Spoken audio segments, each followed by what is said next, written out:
Hey guys, recently I've been making a series playing some dead, forgotten mods for Hearts of Iron 4, and today we're playing maybe one of the most popular dead, forgotten mods that I've played up to this point, Old Europe 1300. I think this mod still, to this day, despite not having been updated in a year and a half, has 60,000 subscribers, so it's still rather popular. When I was re-downloading it to make this video, there was a lot of people very recently asking for the creator of the mod to update it, though I don't think that's going to happen. The original video, I believe, is one of the most popular videos on my channel too, so a lot of people are really interested in this, and it is Old Europe 1300. It takes place in 1300. It's kind of the EU4 mod for Hearts of Iron 4, and the mod does encompass the entire world, though it's kind of hard to play in the new world. I think there isn't much content over here. It's mainly focused on Europe, as the name would suggest, obviously. I believe last time I played this in my original videos, I played as the Byzantines, maybe just the entire time. I think I played as France too, but I can't remember if I actually made that into a video. Today though, we're going to play as the Kingdom of England and form Britain if we're able to. There's a lot of things in this mod that make doing anything very complicated. We'll get into that later though. First things first, I add some of my top patrons as generals to one of my videos every month, so these generals are not from the Old Europe mod, in case you were wondering. Also, it looks like we start at war with Scotland in 1300. Edward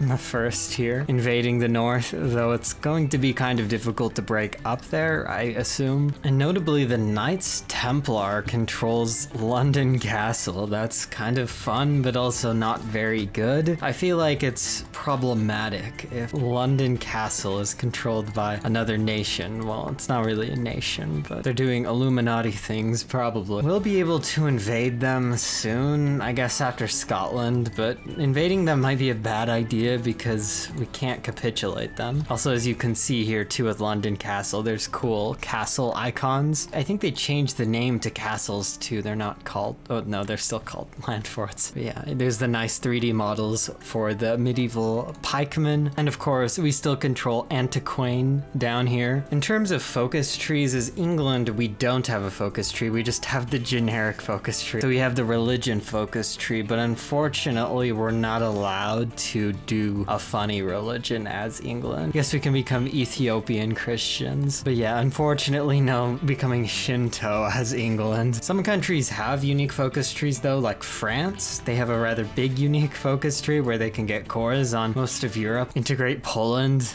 Yeah. Byzantium has a rather big focus tree too that's a little more sensical than France's, but you still integrate a lot of stuff. I believe China also has one.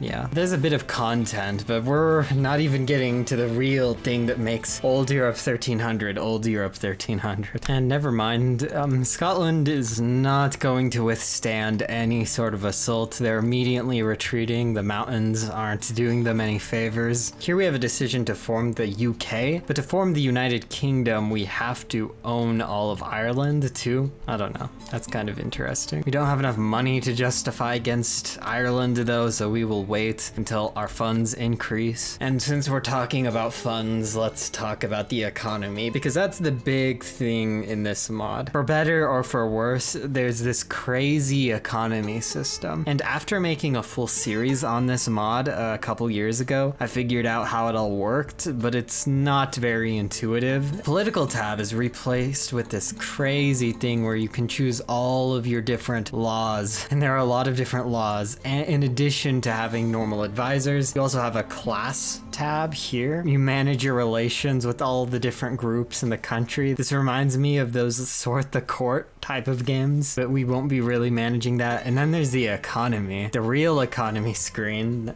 This is an economic screen, yeah. Before there was toolbox theory, there was Old Europe 1300 economy screen, and it was quite something. It's better than the old TNO economy system, but I don't know if I can say it works as well as the new TNO economy system. The most important thing, I can't remember which one it is, so I'm going to have to look through all of them. There's some of these decisions that we will have to set to certain things so that we can actually make money and not go into tons of debt. Like, we should probably go onto small content and lose a lot of stability but get a lot of money. We'll go into huge duties to lose even more stability and get more money. You basically just have to do whatever makes you the most money, or things will get very, very bad very fast. The only thing I might not want to do is very high taxes, because that hurts construction speed quite a bit, but it makes you a lot of money. And strangely enough, as England were an empire, I don't think that England was an empire at this point. Either way, for research, the research is kind of a customized version of vanilla research, but it's not completely new, so you can still kind of do the same things you're used to. We'll start making swords. I don't think we need spears for any of our divisions, so we'll just make swords. And unlike vanilla, you need much higher stockpiles in old Europe 1300, so we'll make tons of swords because you can lose 30,000 swords within 6 months. Or at least that's what happened when I was playing as the Byzantines. That was crazy. And see, like, I didn't change anything. I just conquered Scotland, and now my treasury is at -1 per day. And the problem with being at -1 is, since we don't have enough money to change these laws, we can't actually do anything to increase the amount of money we get, which leads to a death spiral where you basically have to take loans and such. And then you take loans, you have to pay back more money. It's kind of a nightmare. So we'll make more money, we'll switch on to some other laws to make more money, and then we can pay off that loan once we're making a lot of money. My biggest mistake last time I played was thinking that money didn't actually matter that much. It's very complicated, but it's not hard to manage it minimally if you've played the mod once before. And see, like, I don't even know how this happened, but we randomly got a few more military factories. There's a lot of stuff going on behind the scenes that I don't know, and I probably will never understand. We can also try finding a wife, but it costs money to find a wife, so I'm not going to find a wife until we start making more money. They didn't change the name of political power, so political power is still called political power in most places, but here it says economy, but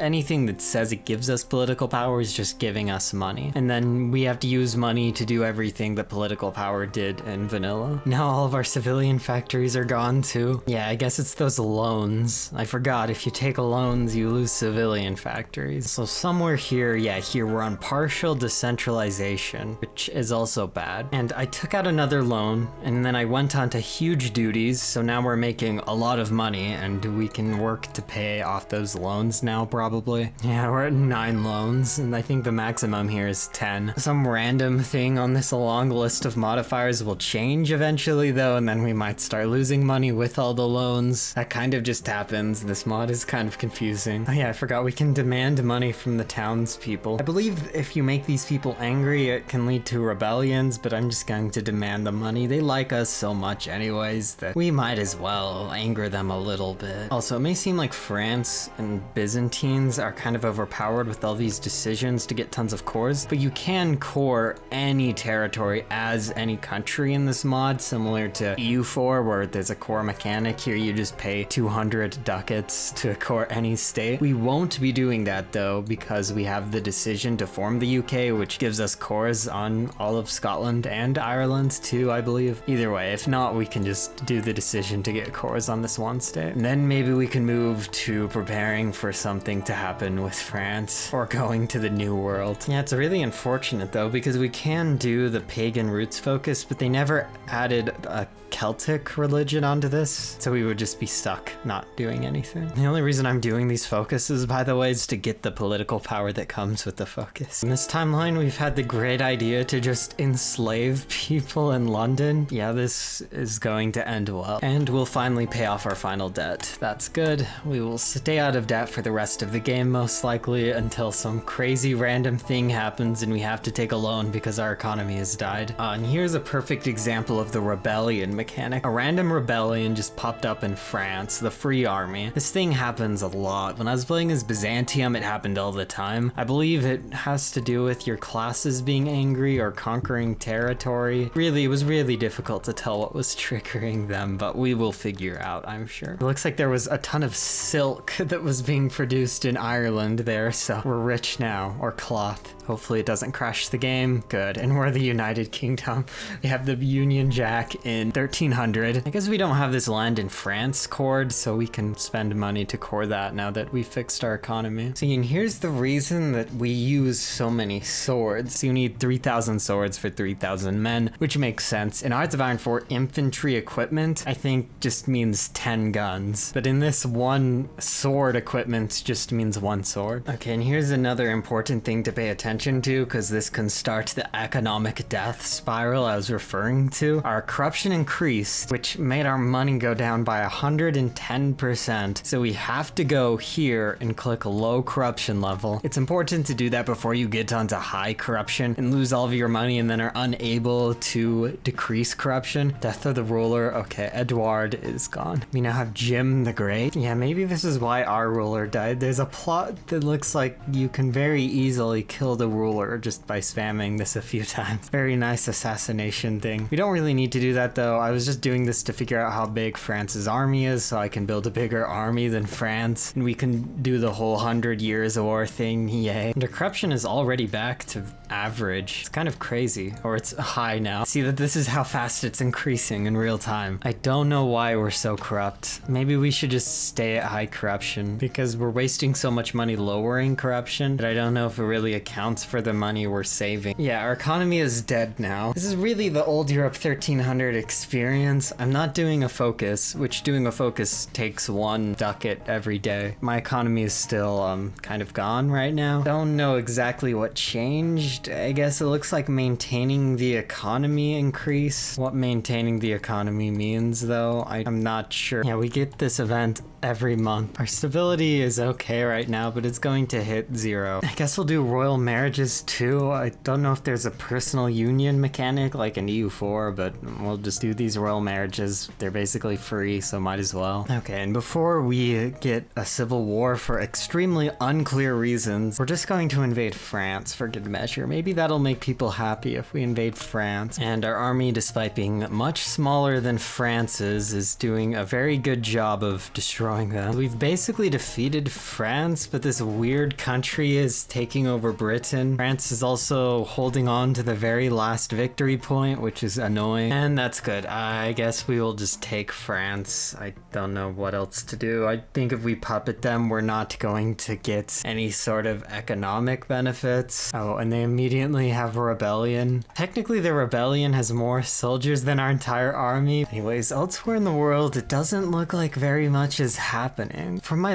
other playthroughs, it seems like the only country that really does anything is France, and France is kind of contained. I think the Mamluks are pretty big compared to normal, but I assume this is some rebellion that they're dealing with. Yeah, their army is kind of non-existent right now. They're probably having the same issue that we're having. It's good to know though that the AI doesn't know how to deal with it either. I've just given up on stability. We get an event almost every other day that decreases our stability by 5 to 10%. So the only stability we have is the stability we get through national spirits, because the plus minus stability through national spirits constitutes a minimum amount of stability, which is unfortunately also decreased by 30 because we're at war. But once we're not at war, we will permanently be at a minimum of 54% stability, which isn't really too bad. And it looks like Luxembourg will peace out soon, which is a relief considering we can't fight each other. They don't even have a chance of winning, so I don't know why they're dragging this on. And we peaced out. Our economy was doing amazing, but now it's only doing kind of amazing. Good thing though, we're coring all of France with all that money we made. Either way, that's a really good overview of old Europe 1300. It'd be really cool if it was updated someday and they kind of scaled back the economy mechanics a bit.